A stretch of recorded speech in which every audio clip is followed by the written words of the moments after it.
नमस्कार साथियों। Math competition class Amit sir की क्लास में आपका बहुत बहुत स्वागत है। साथियों, आज आरएस प्री का पेपर हुआ है और इसके जो मैथ्स के क्वेश्चन हैं उनको हम देख लेते हैं। अच्छे क्वेश्चनों को कैसे इनको अपन को हल करना चाहिए कम समय में, आप देखें। पहला क्वेश्चन इस प्रकार है, एक त्रिभुज की भुजाएं हमें दे रखी है 5, 12 और 13। हमें देखते ही, अगर हम थोड़ी सी प्रैक्टिस करते हैं तो देखते ही पता लग जाता है ये समकोण त्रिभुज है। क्यों? क्योंकि इसमें ये 5 सेमी हो गया, ये 12 सेमी हो गया और ये 13 इकाई। क्योंकि इसमें जो कर्ण है 13 का वर्ग है वो बाकी दोनों के वर्गों के योगफल के बराबर है। 13 का वर्ग बाकी दोनों के वर्गों के योग के बराबर है। इसका मतलब ये समकोण त्रिभुज है। ये कर्ण है, बाकी दो आधार और लंब है। एक त्रिभुज की भुजाएं हमें ये दे रखी हैं। एक आयत बनाया गया जिसका क्षेत्रफल त्रिभुज के बराबर है। एक आयत हमने बनाया, ये आयत हो गया, और इस आयत की हमें लंबाई हमें निकालनी होगी, जिसकी चौड़ाई हमें दे रखी है। चौड़ाई कितनी है? 10 इकाई। लंबाई हमें दी नहीं, मैंने लंबाई लिख दी। चौड़ाई तो हो गई 10, ये चौड़ाई है। लंबाई हम निकाल लेंगे। हमें ये दे रखा है इन दोनों का क्षेत्रफल बराबर है। त्रिभुज का क्षेत्रफल बराबर आयत का क्षेत्रफल। ये हमें आयत का क्षेत्रफल दे रखा है। अब त्रिभुज का क्षेत्रफल होता क्या है? 1/2। आधार कितना है इसमें? 12। ऊंचाई कितनी है? 5। आयत का क्षेत्रफल क्या होता है? लंबाई गुणा चौड़ाई। चौड़ाई हमें दे रखा है 10, लंबाई हमको निकाल लेंगे। देखो, 2 से काटा, ये आ गए 6। 5 छंगे 30, तो 30 बराबर लंबाई गुणा 10। तो लंबाई का मान कितना आ जाएगा? 30/10। जब 30 में हम 10 का भाग देंगे तो 3 बार जाएगा, तो लंबाई का मान आ गया 3 इकाई। अब हमसे पूछ क्या रहा है? आयत का परिमाप क्या है? तो आयत का परिमाप क्या होगा? ये भी 3 हो गया और ये 10 हो गया, क्योंकि आयत में आमने सामने की भुजा बराबर होती है। तो आयत का परिमाप क्या हो जाएगा? इन सबको जोड़ दें। परिमाप किसका? आयत का। क्या होगा? 3, 10, 10 और 10 20, प्लस 3 और 3 6, यानी कि 26 इकाई हमारा आंसर है। यानी कि बी ऑप्शन हमारा बिल्कुल सही है। नेक्स्ट क्वेश्चन देखते हैं।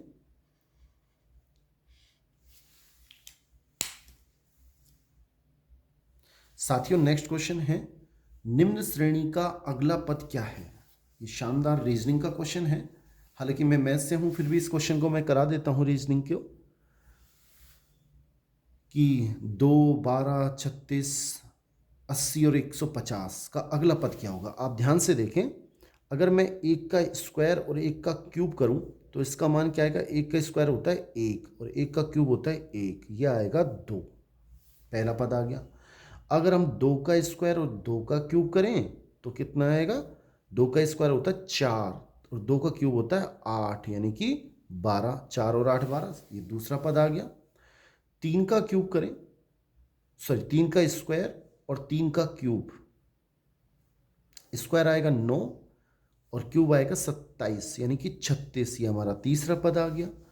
चौथे पद के लिए 4 का स्क्वायर, 4 का क्यूब, 16 प्लस 64, 4 चौक 16, 16 चौक 64, कितने आएंगे? अगर इनको हम जोड़ेंगे तो 80 आएंगे। हमारा चौथा पद आ गया। पांचवें पद के लिए 5 का स्क्वायर, 5 का क्यूब, 25 और 125, ये आएंगे 150। और ये हमारा जो अगला पद है वो किससे आएगा? 6 का स्क्वायर, 6 का क्यूब। 6 का स्क्वायर होता है 36 और 36 को 6 से गुणा करेंगे तो 36 गुणा 6, यानी कि 216। 6 छंग 36, 3 6 18 और 3 21, और जब इनको हम जोड़ेंगे तो आएगा 252, और यही हमारा आंसर है। यानी कि बी ऑप्शन बिल्कुल सही है। नेक्स्ट क्वेश्चन देख लेते हैं। साथियों, नेक्स्ट क्वेश्चन ये प्रायिकता का है। दो पासों को एक साथ फेंकने पर प्राप्त होने वाली संख्याओं का योग एक अभाज्य संख्या होने की प्रायिकता क्या होगी। देखो, हम दो पासों को जब एक साथ फेंकते हैं तो कुल स्थिति कितनी होती है? कुल स्थिति होती है 6 गुणा 6। पहले पे 6 स्थिति, दूसरे पे 6, टोटल स्थिति हो गई 36। अब हमने पासों को फेंका तो उस पर योग क्या क्या आ सकता है? पहले तो आप ये सोचें, योग क्या क्या आ सकता है। या तो 2 आ सकता है। 2 क्यों आ सकता है? पहले पे 1, दूसरे पे 1, तो सबसे कम 2 आ सकता है, इससे कम नहीं आ सकता। 3 आ सकता है, 4 आ सकता है, 5 आ सकता है, 6 आ सकता है, 7, 8, 9, 10 या फिर 11 और या फिर 12 ये आ सकते हैं। ठीक है, अब आपको ये बता दें 12 से अधिक नहीं आ सकता। पहले पासे पे 6, दूसरे पे 6, टोटल 12। 12 से ज़्यादा नहीं आ सकता। अब हम आपको ये बता दें कि इनकी प्रायिकता क्या होती है या इनकी अनुकूल स्थिति क्या होती है। बड़ा आसान है। अब अंकों का योग 2 आने की अनुकूल स्थिति अगर हम बताएं, अनुकूल स्थिति, तो गिनती लिखनी है आपको। 1, 2, 3, 4, 5, 6। अब एक पासे पे ज़्यादा से ज़्यादा 6 आ सकता है, उससे ज़्यादा नहीं आ सकता। इसलिए आप गिनती को चेंज कर दें। बहुत अच्छी ट्रिक्स आप देख लें। कम करना स्टार्ट कर दें। 5, 4, 3, 2, 1 ये अनुकूल स्थिति है और ये प्रायिकता है, सॉरी ये योग है। अब ये समझ लें क्या है इसका मतलब। जैसे अंकों का योग 2 आने की अनुकूल स्थिति कितनी है? 1। अंकों का योग 5 आने की अनुकूल स्थिति कितनी है? 4। अंकों का योग 8 आने की अनुकूल स्थिति 5। अंकों का योग 12 आने की अनुकूल स्थिति 1। अब हमसे पूछ क्या रहा है? समअभाज्य संख्या आए उसकी प्रायिकता। एक अभाज्य संख्या, सॉरी, तो एक अभाज्य संख्या आने की, अभाज्य संख्या कौन कौन सी है? अभाज्य संख्या आए अंकों का योग 2 अभाज्य संख्या है, 3 अभाज्य संख्या है, 4 अभाज्य नहीं होता, 5 अभाज्य है, 7 अभाज्य है और 11, 8, 9, 10 कोई अभाज्य नहीं है। 11 अभाज्य संख्या है, ये अभाज्य संख्या है।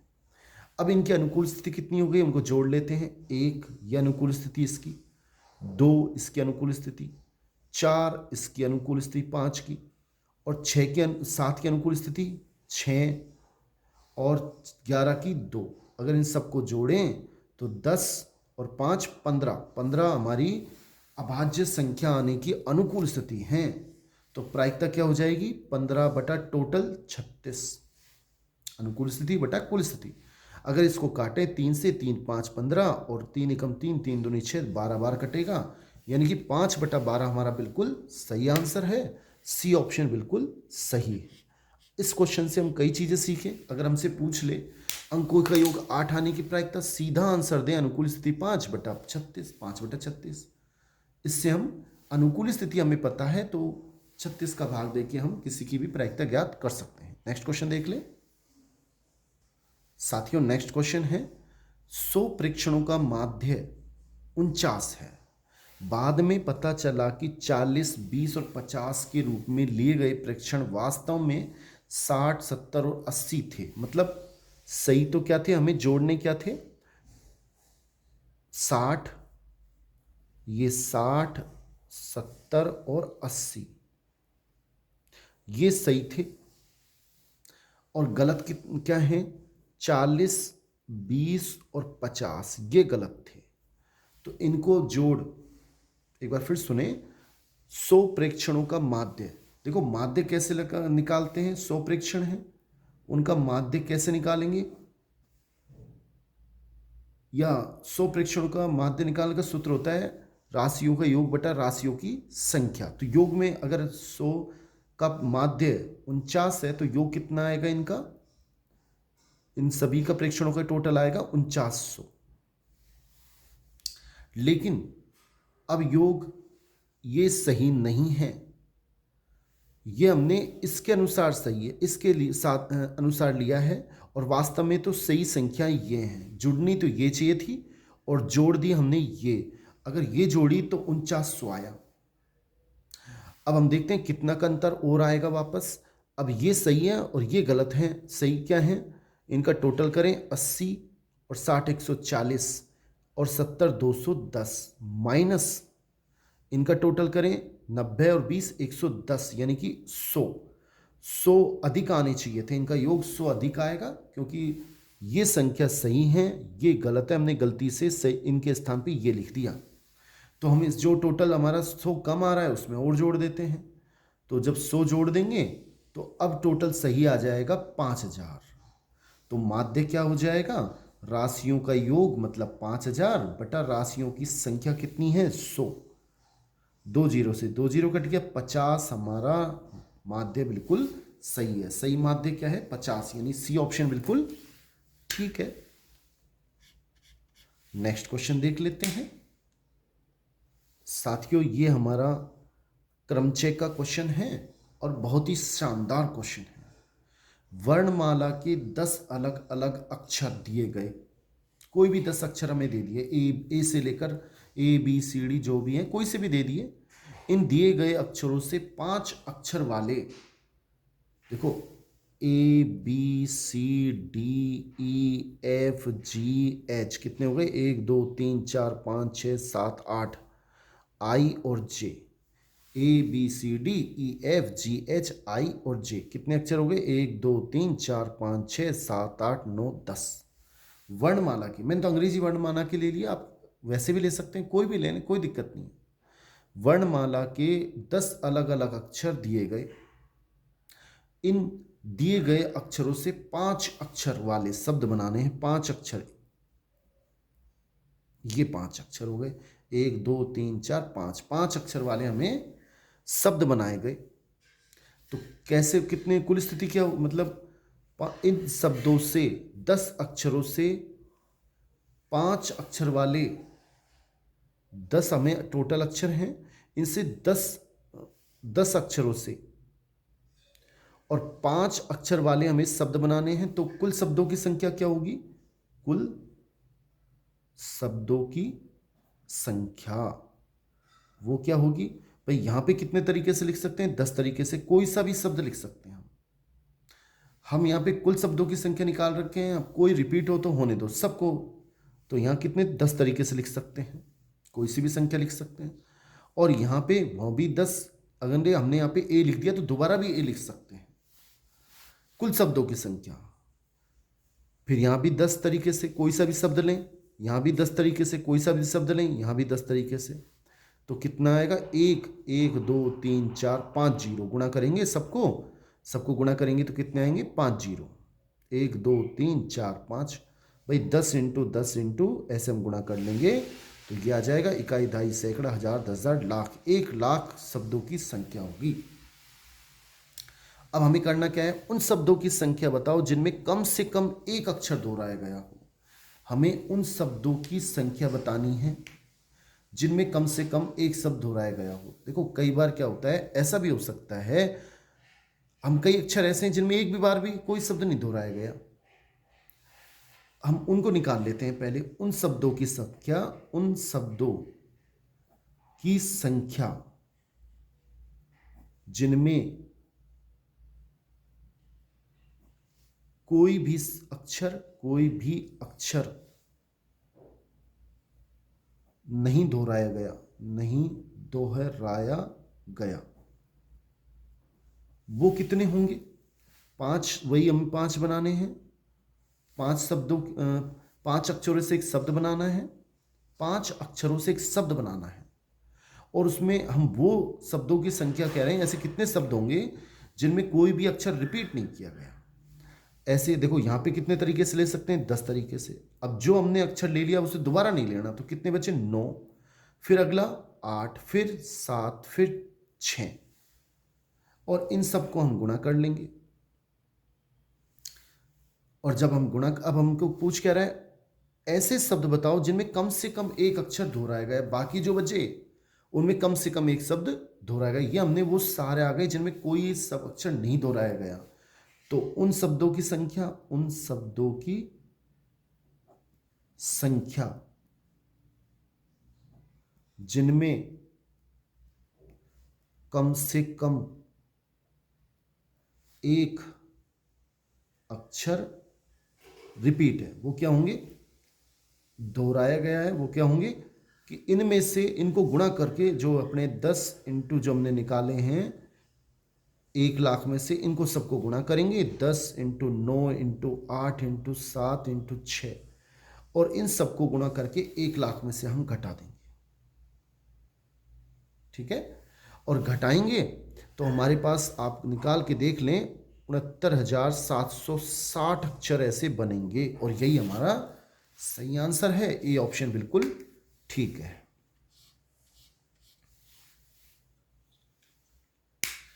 नेक्स्ट क्वेश्चन देख लेते हैं साथियों। ये हमारा छठा क्वेश्चन है और बड़ा पाई चार्ट का है। मैंने पहले ही आपको एक टॉपिक पाई चार्ट करा रखा है, बहुत शानदार तरीके से आप उसको देख लें। निम्न में से क्वेश्चन इस प्रकार आया है, ये हमें चित्र दिया हुआ है, और निम्न में से कुल क्षेत्रफल का 50% से अधिक उपयोग में लेने वाले सही विकल्प का चयन करो। 50% से अधिक, ये पूरा क्षेत्रफल है, 72 डिग्री के रूप में दे रखा है और हमें प्रतिशत के रूप में निकालना है। बड़ा आसान है, एक बार आप इन क्या करें, गेहूं जोड़ ज्वार, इसका डिग्री निकाल लें, टोटल निकाल लें, फिर मैं आपको बताता हूं। गेहूं क्या है 72 डिग्री प्लस, ये डिग्री में है प्रतिशत में नहीं है, जो कहाँ है 26 प्लस ज्वार कितना है 27 और इन सबको हम जोड़ेंगे तो 26 दूनी 52 और एक 53 ये हो गए, 76 ये हो गए, तो ये हो जाएंगे 9 और 129 डिग्री। और आपको बता दें ये पूरा होता है 360 डिग्री और आधा कितना हो जाएगा 180 डिग्री। तो 180 डिग्री से जो ज़्यादा होगा सबका टोटल वो 50% से अधिक होगा। एक बार फिर सुने, ये टोटल है अपना 360 डिग्री और 360 डिग्री किसके बराबर है 100% के। तो 50% क्या हो जाएगा, दोनों तरफ 2 का भाग दिया, 180 डिग्री हो जाएगा 50%। और 180 डिग्री से अधिक देखना है टोटल किस में है, तो इसमें नहीं है, ये नहीं है। चावल गेहूं व ज्वार, चावल ये रहा कितना है 82 डिग्री प्लस ये डिग्री है, गेहूं 72 डिग्री, ज्वार 27 डिग्री और इन सब का हम टोटल करेंगे तो कितना आएगा वो भी देख लेते हैं। 80 70, देखो 80 और 70 ये हो गए 154 तो ये हो गए, और 154 में हम 27 अगर जोड़ेंगे तो ये आएंगे 1 हासिल पाई 1 तो 8, 181 डिग्री, 181 डिग्री और ये हमारा सही आंसर है। क्यों है, क्योंकि ये 180 डिग्री से ज़्यादा है तो 50% से अधिक है। ये हमारा ऑप्शन बिल्कुल ठीक है, बी ऑप्शन का आंसर हमारा सही है। गेहूं चावल गेहूं और ज्वार, आप आगे भी देख लें औरों में नहीं होगा। चावल कितना है 82 प्लस मक्का कितना है 45 डिग्री प्लस जौ कितना है 26, अगर इनको आप जोड़ोगे तो कितने आएंगे वो भी देखें आप एक बार। देखो 82 तो ये हैं और 82 और ये कितने हैं अपने 45, ये हो जाएंगे 71, 60 70 और 71, इनका टोटल करेंगे तो 3 और 153 डिग्री आएगा और 153 डिग्री मतलब 50% से कम है। अब इसको भी देख लेते हैं। बाजरा कितना है 18 डिग्री, मक्का कितना है 45 डिग्री, चावल कितना है 82 डिग्री और इन सब का हम टोटल करें तो इनका टोटल कितना आएगा। देखो 18 और इनको जोड़ लेते हैं पहले, इन दोनों को 7 और 127 और इनको हम जोड़ें तो 5 हासिल पाई 1, 127 और 18 को जब जोड़ेंगे 5 हासिल पाई 1 यानी कि ये हो जाएंगे 4, 145 डिग्री और 145 डिग्री भी कम है, यानी कि बी ऑप्शन हमारा बिल्कुल सही है। 180 डिग्री और 180 डिग्री मतलब 50% से अधिक। मेरे ख्याल से आपको समझ में आ गया होगा। नेक्स्ट क्वेश्चन देख लेते हैं साथियों। नेक्स्ट क्वेश्चन, 8,000 रुपये की राशि एक निश्चित प्रतिशत वार्षिक दर से 3 वर्षों का साधारण ब्याज 36 रुपये है। हमें दर निकालनी पड़ेगी, निश्चित प्रतिशत वार्षिक दर हम निकालेंगे। कैसे निकालेंगे, देखो सूत्र होता है SI साधारण ब्याज के लिए कि साधारण ब्याज का सूत्र क्या होता है? मूलधन इंटू समय इंटू दर बटा 100। तो ये ब्याज हो गया हमारा। ब्याज कितना है? इसने 3600 रुपये दे रखा है। साधारण ब्याज कितना है? 3600। मूलधन कितना है? 8000। समय कितना है? 3 वर्षों के लिए। दर हमें निकालनी है बटा 100। 2 जीरो से 2 जीरो कट गई, तो दर बराबर क्या हो जाएगा? 3600 में हम भाग लगाएंगे। किसका भाग लगाएंगे? 80 गुणा 3 का। ये बच्चे इनको नीचे ले आए। 1 जीरो से 1 जीरो कट गई, 3 से काटें तो 3 एकम 3, 3 दूनी 6, जीरो नीचे 8, भाग देंगे 8 एकम 8 और 8 पंजा 40, यानी कि 15% दर से ये हुआ है। यदि समान ब्याज दर, अब दर यही है पर उसी राशि, समान ब्याज दर पर उसी राशि पर 8 माही चक्रवृद्धि ब्याज लगाया जाता है, तो 2 वर्ष के लिए चक्रवृद्धि ब्याज क्या होगा? देखो, पहले चक्रवृद्धि ब्याज का सूत्र आपको पता होगा, जिसे CI लिखते हैं, कंपाउंड इंटरेस्ट। इसका सूत्र क्या होता है? मूलधन इंटू 1 प्लस दर बटा 100 की घात समय, और हमें माइनस मूलधन करना पड़ेगा क्योंकि हमें कम इंटरेस्ट निकालना है। अब मूलधन कितना है? मूलधन वही है 8000 रुपये। 1 प्लस दर बदल जाएगी। दर क्या हो जाएगी वो सुने आप। अब दर हमें दे रखा है 15%, लेकिन हमें दे रखा है वार्षिक है ये तो, और हमें निकालनी है 8 माही चक्रवृद्धि ब्याज। अगर आपको महीने के हिसाब से निकालनी है तो सीधा सीधा आप 8 से गुणा कर दें और 12 का भाग लगा दें। छमाही निकालनी हो 6/12, तिमाही निकालनी हो 3/12, 8 माही निकालनी हो 8/12। अब इसको हल करेंगे तो 4 दूनी 8, 4 तिया 12, 3 एकम 3, 3 5 15, 5 दूनी 10, 10% आ गई हमारी दर। ये तो आ गई हमारी दर आ गई, ठीक है। तो इसको लिख दें 10/100। अब समय बदल जाएगा। समय कितना हो जाएगा? 2 वर्ष है, 2 वर्ष समय, तो यहाँ निकाल देते हैं समय। समय 2 वर्ष है यानी कि 24 माह।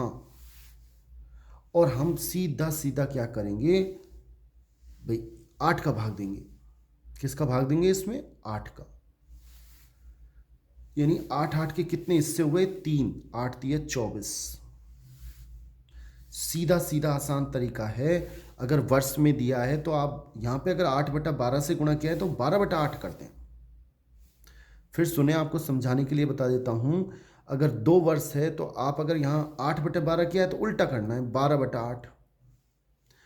कितना आएगा? 12 दूना 24/8 यानी 3 आ जाएगा। फिर वही, मेरी बात ध्यान से समझ लें, चाहे तिमाही हो चाहे छमाही हो, कुछ भी हो, अगर आप यहाँ जो करते हो उसको जस्ट उससे समय निकालने के लिए पहले वर्ष वाले को, पहले इसको वर्ष में बदल लें। वर्ष को क्या करना है? वर्ष में है तो उल्टे से गुणा करना है, 12/8, यानी कि 3 अपना समय आ गए। यहाँ 3 लिख दिया मैंने। माइनस मूलधन कितना है? 8000। 1 जीरो से 1 जीरो कट गई, यह आएगा 8000 इंटू 10 को 1 से गुणा करेंगे 10 और 1 11/10। कितनी बार गुणा करना पड़ेगा? 3 बार। और माइनस 8000, 3 जीरो से ये 3 जीरो कट गई, और इनको जब आपसे गुणा करोगे और गुणा करके जब इसमें से घटाओगे 8000 रुपये, तो आंसर आएंगे 2648। गुणा करने का काम आप स्वयं कर लें, यानी कि डी आंसर हमारा बिल्कुल सही है और बहुत ही शानदार क्वेश्चन है। मेरे ख्याल से आपको समझ में आ गया होगा। नेक्स्ट क्वेश्चन हम बाद में देखेंगे। आज के लिए इतना ही। बहुत बहुत धन्यवाद साथियों। आपसे निवेदन है इस चैनल को आप सब्सक्राइब करें, लाइक करें, अधिक से अधिक कमेंट करें, जिससे मुझे मोटिवेशन मिले और आपको अच्छे अच्छे वीडियो में ला सकूं। थैंक्स।